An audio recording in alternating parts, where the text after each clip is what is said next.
La guerre est un art de tromperie.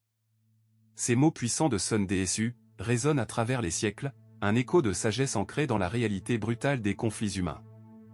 Dans le tumulte des batailles et les intrigues politiques de la Chine ancienne, Sun Tzu se dresse comme un phare de stratégie et de réflexion. À une époque où les États se déchiraient, il a su articuler des principes qui allaient transcender le temps, façonnant non seulement l'art de la guerre, mais aussi les fondements de la pensée stratégique moderne.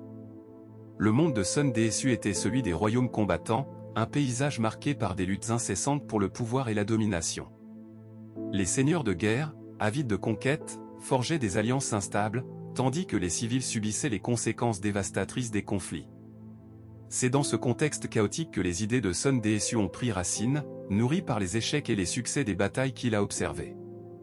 Les circonstances l'ont conduit à comprendre que la véritable victoire ne réside pas seulement dans la force brute, mais dans l'intellect et la préparation. Sun Tzu, dont le nom évoque des images de sagesse guerrière, est aussi souvent considéré comme un philosophe. Son œuvre, L'art de la guerre, ne se limite pas aux stratégies militaires, mais s'étend à des réflexions sur la nature humaine, les relations interpersonnelles et l'importance de la connaissance de soi et de l'adversaire. Il enseigne que la préparation, la flexibilité et la capacité d'adaptation sont essentielles pour surmonter les défis. Dans cette ère de bouleversement, ses pensées nous rappellent que chaque décision, chaque mouvement, doit être soigneusement considéré, que ce soit sur le champ de bataille ou dans les affaires du quotidien. Au cours de sa vie, Sun Tzu a été témoin de nombreux conflits et bouleversements. Dans la période tumultueuse des royaumes combattants en Chine, où les États rivaux s'affrontaient pour la suprématie, il a su tirer parti des circonstances. Son approche unique des guerres a façonné non seulement le paysage militaire de son époque, mais aussi la manière dont on perçoit le conflit aujourd'hui. L'un des événements marquants de sa vie a été sa rencontre avec le roi de Hou. Ce dernier, intrigué par la réputation de Sun Tzu, l'a invité à démontrer ses compétences stratégiques. Pour prouver son expertise, Sun Tzu a été chargé d'entraîner les concubines du roi en tant que soldat. Bien que cela puisse sembler une tâche absurde, Sun Tzu a accepté le défi avec détermination. En utilisant des principes fondamentaux de discipline et de leadership, il a transformé ces femmes en combattantes redoutables. En un temps record, elles ont appris à obéir aux ordres, à manœuvrer en formation et à se battre en équipe.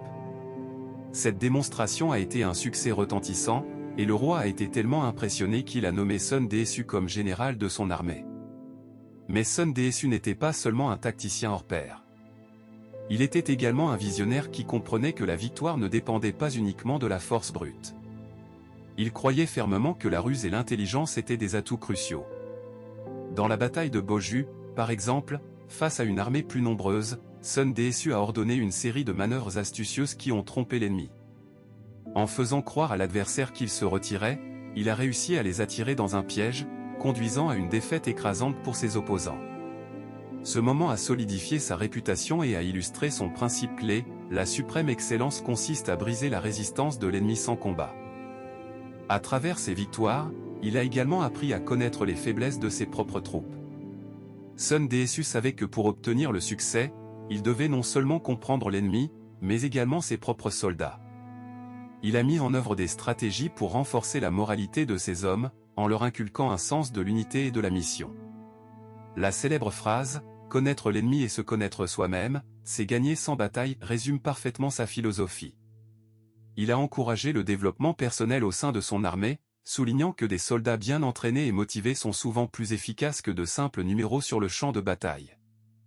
La renommée de Sun Tzu a traversé les siècles, et son livre, L'art de la guerre, est devenu un ouvrage de référence non seulement pour les stratèges militaires, mais aussi pour les chefs d'entreprise, les politiciens et même les athlètes.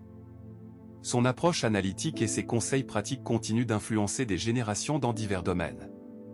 En examinant les dynamiques du pouvoir, en décryptant le comportement humain et en proposant des solutions adaptées aux conflits, il a su créer un cadre intemporel pour la réussite. Sa sagesse et ses enseignements sont devenus plus qu'une simple stratégie militaire, ils sont devenus une philosophie de vie. En intégrant ces leçons dans notre quotidien, nous pouvons mieux naviguer dans les défis de la vie moderne, qu'ils soient personnels ou professionnels. Le véritable héritage de Sun Tzu réside dans sa capacité à transformer la peur du conflit en une opportunité de croissance et d'apprentissage. Au cœur des batailles que Sun Tzu a affrontées, un moment décisif s'est dessiné, marquant le tournant de sa légende. C'était lors de la célèbre bataille de la forêt de Chibi, où il a su rassembler des forces disparates pour créer une coalition redoutable. Face à un ennemi apparemment supérieur en nombre, Sun Desu, avec sa profonde connaissance des tactiques militaires, a mis en œuvre une stratégie audacieuse. Son discours à ses généraux, empreint de sagesse, a galvanisé leurs esprits.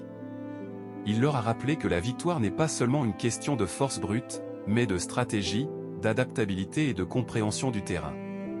C'est lors de cette bataille que la phrase emblématique « Connais-toi toi-même et connais ton ennemi » a pris tout son sens. L'habileté de Sun Desu a anticipé les mouvements de l'adversaire, a exploité les faiblesses et a tiré parti des opportunités du moment a permis à ses troupes de triompher. Ce n'était pas simplement une victoire militaire, c'était une démonstration éclatante de son génie stratégique, un moment où ses théories ont pris forme, cimentant ainsi sa réputation en tant que maître des stratégies. Cette expérience marquante a non seulement façonné le cours de l'histoire militaire, mais elle a également laissé une empreinte durable sur la manière dont les dirigeants et les stratèges réfléchissent à la guerre et à la paix.